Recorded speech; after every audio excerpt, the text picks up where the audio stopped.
So, JP Morgan stock down pretty sharply today. All the other banks are down also. Interestingly enough, the Dow actually is up, so the financials are getting hit, but it's not taking down the broader market.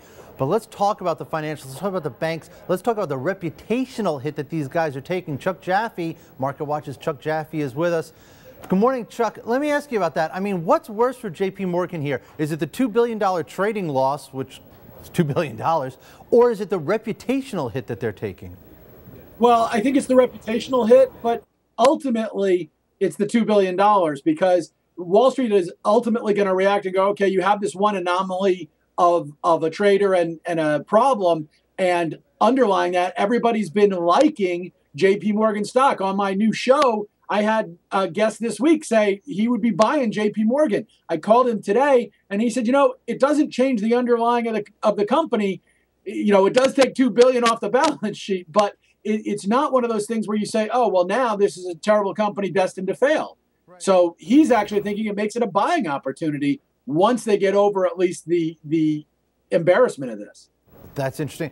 What kind of questions does this raise for the other big banks, for the other investment banks? I mean, what does this do to sort of the perception on the street, on Main Street and Wall Street, of what these banks are engaged in? Look, it was only a couple of years ago that these kinds of trades actually took down the entire financial sector. I mean, the U.S. government had to bail out everybody. How big a question does this raise in the mind of the investing public? Well, I think it raises a huge question. And the interesting thing is it's been looking in recent weeks like the Volcker rule, which is basically trying to limit how much double dealing banks can do and how much they can invest in things that are going to have these other sorts of problems. Has been looking like the Volcker rule was dead.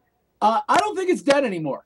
I think that if ever there needed to be something that got it off of life support and perhaps got it back to the public's, the front of the public awareness, this just did it. So I think from that standpoint, it's going to be a major sort of thing. But what this actually points out, financials on a valuation basis right now are really attractive. You can look at financial services companies and find a lot of things that you'd say, what a bargain. The problem is it's like walking through a minefield.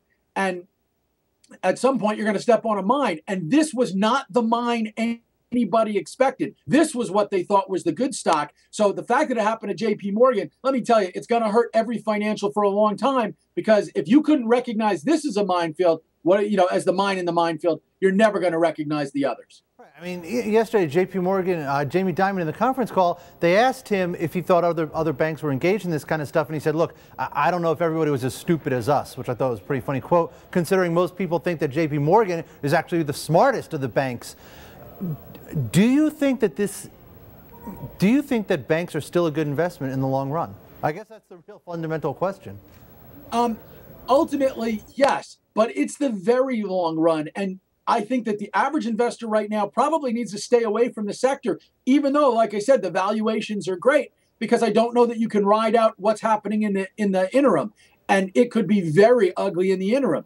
The nice thing is at this point is that valuations are so good that they're not necessarily going to drop a lot, and you're not going to see things get worse. But yeah, this is one of those cases where I think the average person has to look at the banking industry and say, I've been proven wrong so many times. There have been so many problems with banks that I have to wait until I feel more comfortable. And this just made you uncomfortable, and we'll keep it that way for a long time. Right. I mean, one thing I want to point out, and it's not directly related, but we have a story in the paper today. I think it's in the paper. It's definitely online. That Goldman Sachs is actually loading up on Italian debt, on long-term Italian debt.